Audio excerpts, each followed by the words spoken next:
Assalamualaikum warahmatullahi wabarakatuh. My name is Nabila Putri. My student's number is 2421221102 and I'm from class A.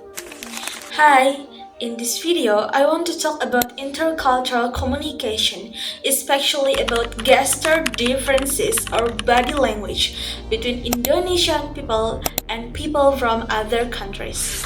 Intercultural communication is basically communication between people from different cultural backgrounds. Nowadays, this happens very often in school, university, and even on social media. But sometimes we don't realize that small things like gestures can actually cause misunderstandings. One simple example is eye contact. In many Western countries, like United States, eye contact is very important. It is seen as a sign of confidence, honesty, and respect.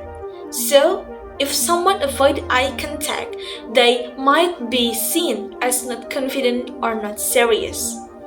However, in Indonesia, the situation can be quite different. In some situations, especially when talking to someone older or to a lecturer, many students do not maintain strong eye contact.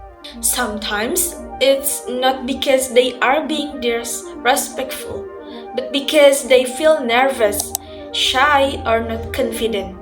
As a result, they tend to look down more often or avoid eye contact while speaking. Now, from this example, we can see the first concept, which is nonverbal communication. Nonverbal communication is communication without words, like gestures, facial expressions, and eye contact. Even without words, it carries strong meaning.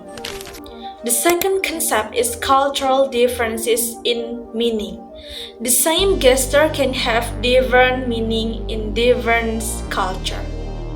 Eye contact in Western culture can mean confident, but in Indonesia it can sometimes be seen as impolite or simply a sign of nervous depending on the situation.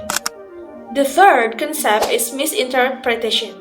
Because of these differences, people can easily misunderstand each other. For example, an Indonesian student is talking to a foreign lecturer.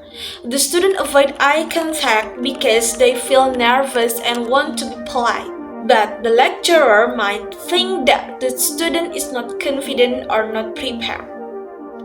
In reality, the student is just following their cultural habits and personal feeling.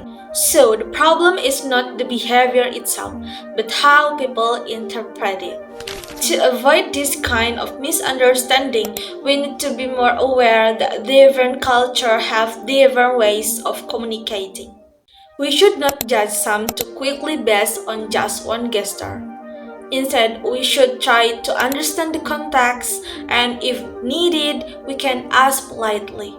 In conclusion, gesture differences like eye contact may seem small, but they can have a big impact in intercultural communication. If we don't understand these differences, we can easily misunderstand others. But if we stay open-minded and try to understand each other, communication can become more effective and respectful. Thank you.